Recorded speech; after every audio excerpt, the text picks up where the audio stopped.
What's up, party people?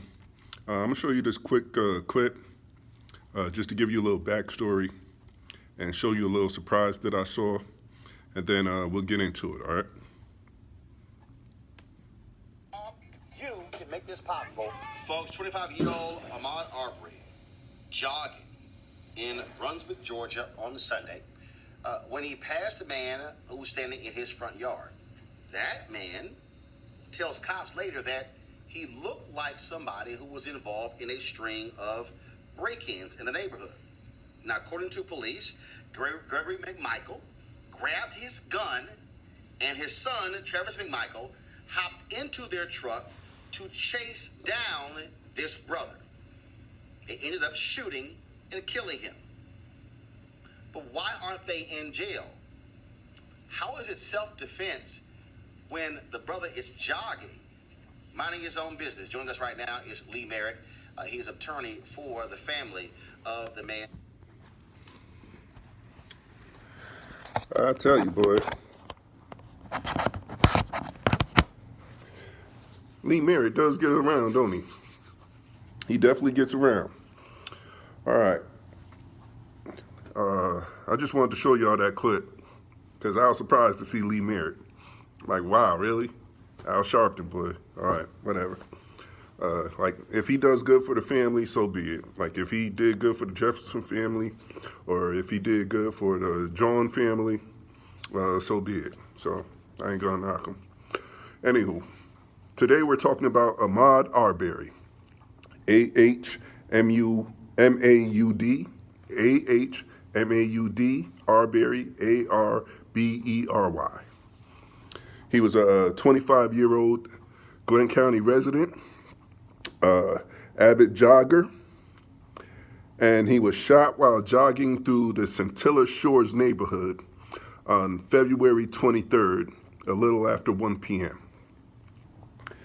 He was shot and killed by Gregory and Travis McMichael, father and son. Gregory McMichael is an ex-7-year officer and a 20-year investigator for the DA's office. Travis McMichael is 34 years old, and he also works for the DA's office. All right. Now, before the shooting happened, there was 2 911 calls stating that there was a black man's, well, the first one was stating that there was a black man standing inside a house. But the thing was, the house is open because it's being worked on. It's under construction. And they said that the man who owns the house might be having some health problems and can't really finish the house. But anywho, the call said that there was a black man in a white t-shirt standing in the house. Now, the 911 operator asked the caller, well, what exactly is the man doing? To which there was never a clear answer to that. The second 911 caller reported a black man in a white t-shirt running through the neighborhood. Once again, that caller was asked, well, what exactly did the man do? There was never a clear explanation.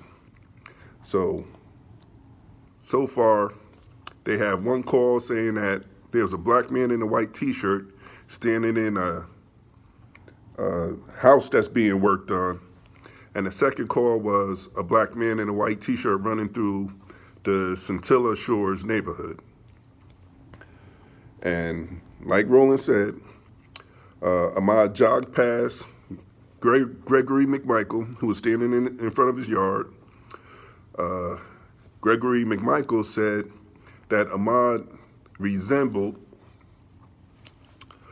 a man that they saw on surveillance video running through the neighborhood at night. And this man is suspected of a few break-ins in the neighborhood. Now, the Atlanta Journal-Constitution looked into that, and they found that there was only one police incident of a break-in from January up until now. and that was Travis McMichael's gun, 9mm gun, was stolen out of his truck, which was parked in front of his house.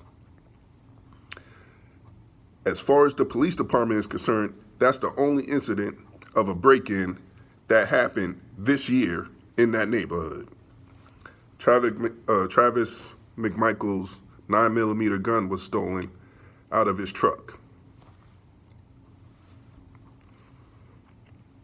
But they said Ahmaud looked like a suspect, a burglary suspect. So Gregory McMichael runs inside, grabs his son, Travis McMichael. He also grabs a .357 Magnum and a shotgun. Travis and Gregory hop into their truck and chase Ahmaud down, stopping him, yelling to him, "Stop, stop, we want to talk to you." After a couple of attempts, they cut in front of him, hop out the truck, confront Ahmaud, at which a struggle ensues, and Ahmaud was shot. A little while after that, a second shot was heard. Ahmaud died at the scene.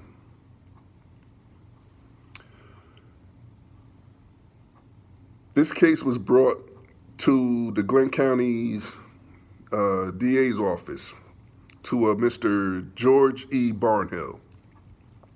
And after review of the police report, Mr. Barnhill said that there was insufficient probable cause and the McMichaels were within their rights to pursue the burglary suspect.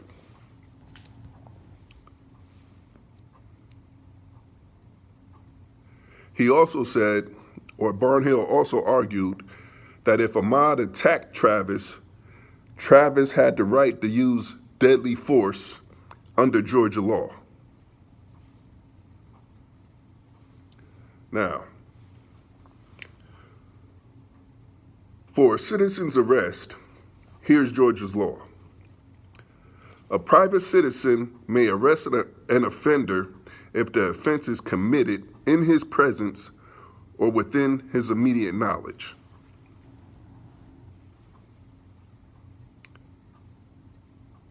Glenn McMichael saw no crime committed. There was no report of a crime committed. Even the 911 calls that were received, there's no way Gregory McMichael would have had knowledge of those 911 calls. Like I said, he's retired. So there was no crime committed. The McMichaels saw no crime committed. There wasn't even a report of the crime. The only report was there was a black man standing in a house.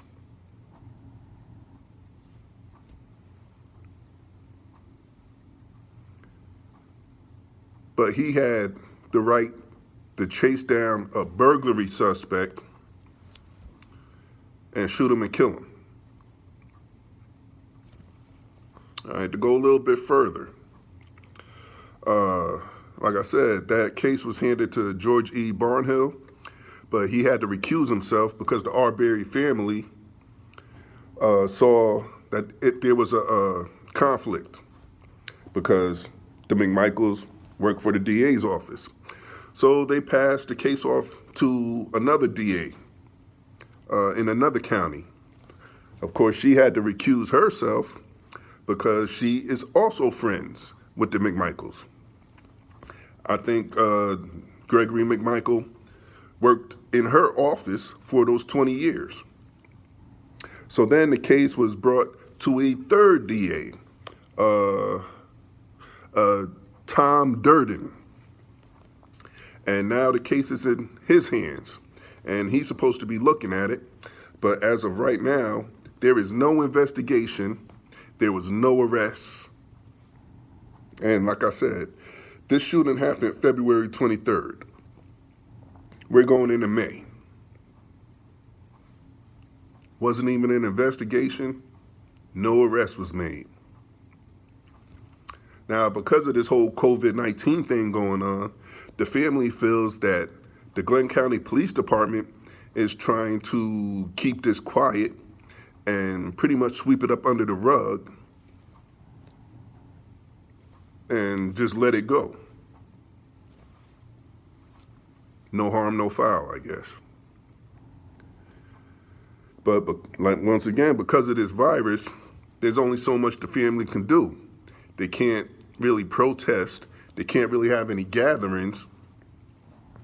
And as you see, like normally, I like to show you news clips, but there are none. There's no mainstream media talking about this case. It's all local news. The only mainstreamer was Roland Martin. There's no mainstream media talking about this case. So the family is having a hard time trying to get the word out about this clear injustice that happened to him. All right. Let's see, what's some more information? Oh, another attorney was asked to look at the case, a Michael J. Moore, an Atlanta lawyer. And after he reviewed the case, he said that Barnhill's judgment was flawed. The McMichaels were the aggressors and was not justified in using force. The law does not allow a group of people to form an armed posse and chase down an unarmed citizen for a possible past crime. Now, what I mean by past crime is, in Barnhill's reach against some type of justification for this murder, he brought up the fact that Ahmaud had a 2018 conviction for shoplifting and a probation violation. And also, about 5-6 years ago, he was also caught bringing a firearm to a high school basketball game.